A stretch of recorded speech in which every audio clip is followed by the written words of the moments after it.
Today's episode is sun, sand, and sugar. Sun, sand, sugar.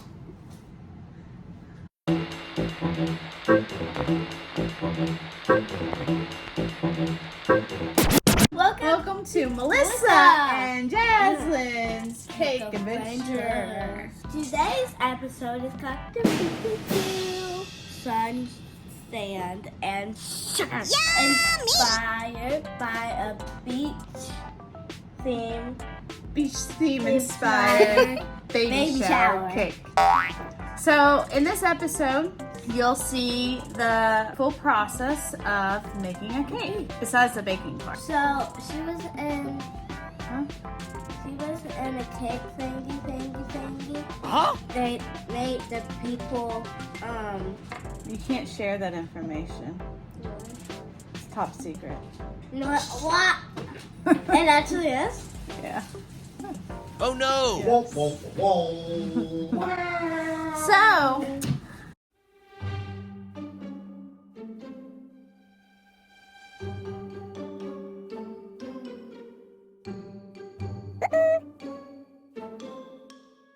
we will show you all of the decorating. I'm gonna tell you it soon, I promise. On the cake, there will be seashells, coral, sand, well, edible sand, Starfish. a baby, starfish. Oh yeah, and like I showed you in the last video, On the screen. I said there was like a baby mode. It was kind of for today's episode. And we're going to use some molds. We're going to do some things by hand, but you'll see the whole process. So when decorating cakes, the first thing I usually do is figure out what needs to be made out of gum paste, what needs to be made out of fondant, because like we talked about in previous episodes. Like you could make the cute little stitch on my watch. Hold on. Huh? We're not talking about that right now. Like That's you not our can, team. you can like make a little cute stitch like this. Wait, my favorite one is this one. This is the one how I know it is tight. This isn't what the episode's about. Okay. I figure out what needs to be made out of fondant, what needs to be made out of gum paste ahead of time, so that we can figure out what needs to dry in advance. And then I usually bake the cake early in the week to get my buttercream ready, and then by the end of the week I assemble everything. So we're at the beginning of the week right now. So first we're going to show you how to make some shells, and then we'll go from there. Oh yeah. So here's a bunch of shells that I've made so far. That's I've kind of looked starfish. at a picture just to see different types of shells, and then I create them with a few tools that I have This and my hands. And then I have a couple molds I this. use too. and this. So we're going to start with the starfish. There we go. So we're starting with white fondant because after they dry, I'm going to dust them to give them the colors I want. You can start with whatever color fondant you want. Again, I'm starting with white so I can dust it. So for the starfish, we are actually going to use a star cutter. I have different size star cutters. And Here. then if you want to do a cray star, use this, baby. Yeah, we're not doing that. That's bigger than the cake. Whoa. So the first thing that we're going to do is we're going to take our fondant, we're going to roll it out. Make sure your rolling pin's clean. And you don't want it super thin. You want to leave it kind of thick, okay? And then the next thing we're going to do, so what we're going to do is we're going to put this on here, and I'll show you why. Will you stamp out, let's see here. Will you stamp out the star? Push it all the way down. So when you use saran wrap over top of fondant, when you're cutting it, it creates a little mound and a curved edge. This is great if you want to do clouds too. So what we're going to do is I'm going to shape it a little bit. I'm going to make the ends skinnier so that it kind of goes in and out like a starfish. What Jazlynn's going to do is she's going to poke some dots with this. It's called a veiner. You can get these tools at craft stores, and she's just going to poke dots in there to give it texture. So she's going to work on that while I cut out some other starfish.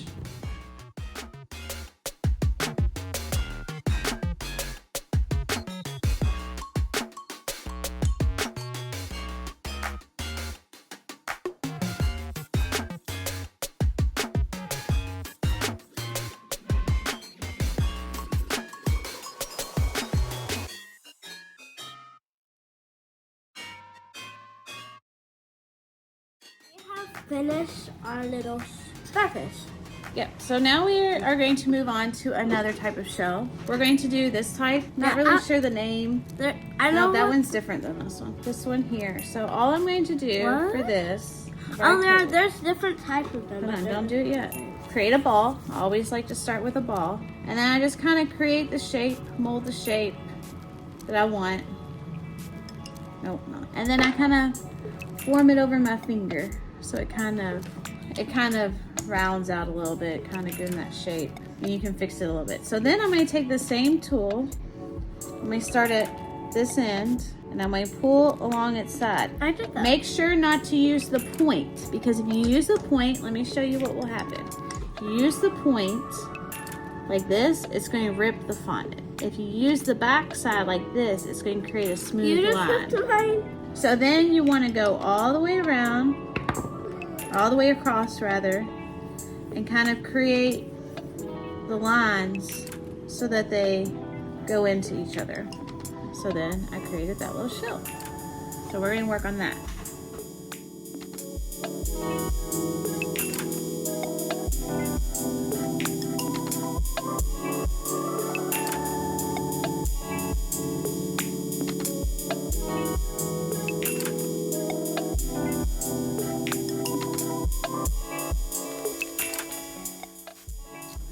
All right, the next shell we're going to make, we'll do this little guy. I don't know what names of these shells are. We'll do him. It. I don't know if it's a boy or a girl. So what we're going to do here. Did you just call it she? I called it an it. We're going to start with our ball again, and we're going to roll out a rope.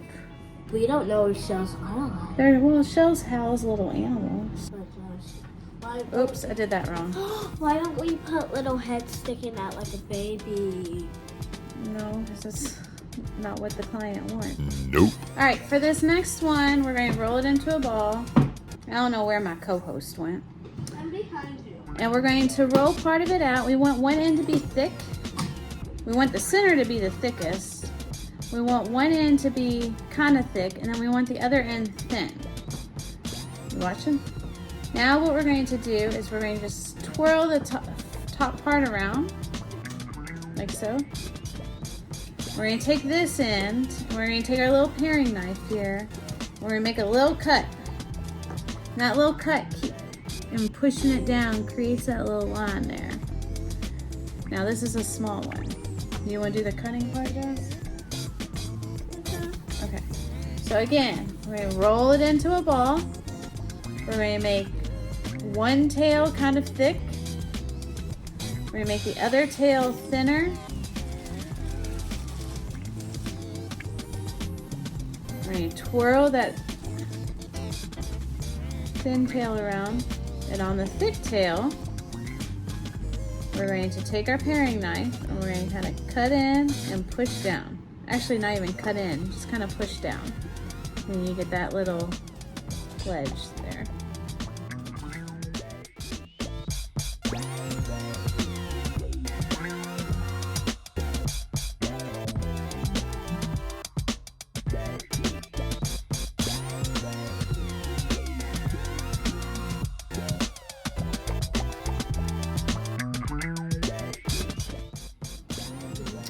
All right, the next one that we're going to do is going to be this like extra swirly one here. Sorry. This extra swirly one here with the little indentation in there, like a little animal came out of that hole. So what we're going to do is start again with a ball. A bally ball. We're going to roll out two thin parts with the middle being the thickest. One end can be a little bit thicker. We're going to wrap, turn that, and then we're going to twirl this. And down here, where there's that little tail hanging out, we're going to take this end of this ball tool and push in and kind of put it down, form it so it looks like there's a little hole in there, okay? So I'll have Jazlynn do the indentation part while I do the ball and the twirl.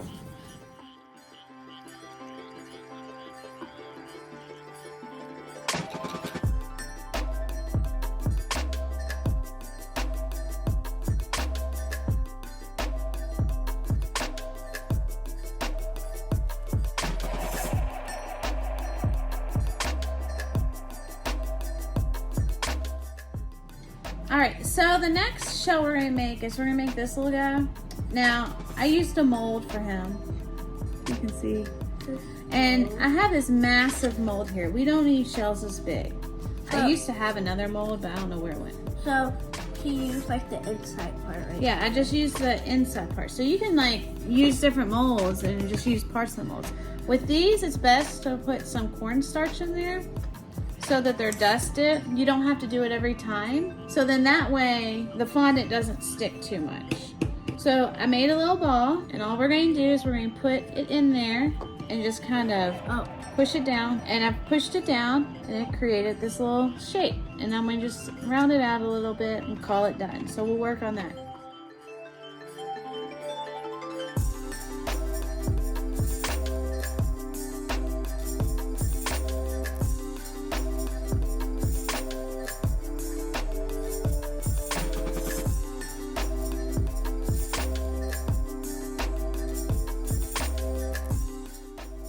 So those are some shells that we made.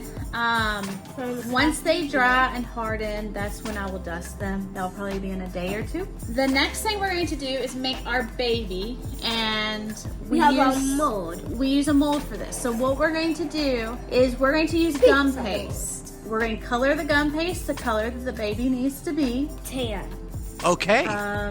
Is the mom white? The mom and dad are both white, yes. Okay, so white. Okay. We're going to, and that's always important. If you're doing a cake for somebody that has a baby or a kid on it, you need to find out what race they are so that you can match the skin tone. Aw, so man. I'll put gum paste in here. The reason we're going to use gum paste is because fondant can stretch when you take it out of a mold like this. So we're going to use gum paste, and then we're going to put it in here. We're going to cut off the top, and you'll see a video of me doing this. And then I'm going to put it in the refrigerator so that it will chill and harden before I pop it out. Because again, if I pop it out, gum paste will help it. It will stretch and it will lose the definition and all of that stuff. The reason we're going to do the baby first is because we need to know how big the baby is. Because there will be a clamp holding the baby, so we have to see how big the clamp will be. Yes. We'll show you how to do this next.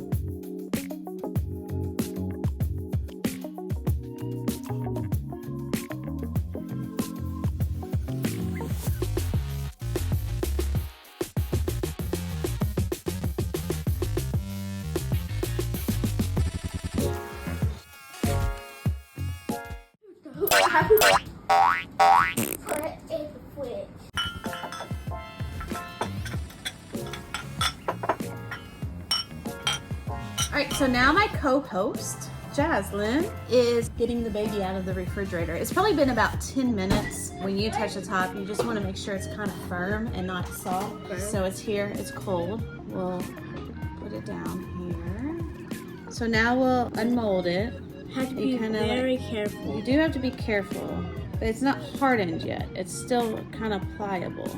So there's the baby. We don't know if they're having a boy or a girl, so this is just not a boy nor a girl. Yes! And the bottom can be flat because when we put it down, we might put a blanket over it. Maybe I might put a seashell over its butt, something to cover it up. So what I'll do is I'll let this little baby dry and harden, and then I'll also dust the baby so that the hair's not flesh tone. I think both parents have dark hair. This will get dusted to bring it to life a little bit, but that has to harden and dry. So now that we know how big the baby is, we can just figure out if our molds that I happen to have are going to be big enough.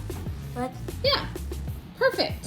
So I'm making this the bottom. It's gum paste. I cornstarched my mold. This is bigger than the mold because what I did, and I'll show you. You have to do two different ones to make them both be together. Yes. So what I did is I filled up the whole mold, and then I just kind of smushed it down to make it thinner and wider, and then I took my veining tool on the back and helped the indentations a little bit, And I'm letting it dry this way, and I'm putting a little bit of clear wrap underneath to keep that roundedness. Not that it will really matter because the baby will be covering it. I am going to leave it rounded so that I don't know what I'm going to lay the baby on yet. So we're going to make the top part. The top part's going to have to stand up. So we're going to have to put some support into that so that it can go into the cake and it all look like one piece, like a clamshell. And also in the top part, we're going to add the Tylo's powder, the CMC powder,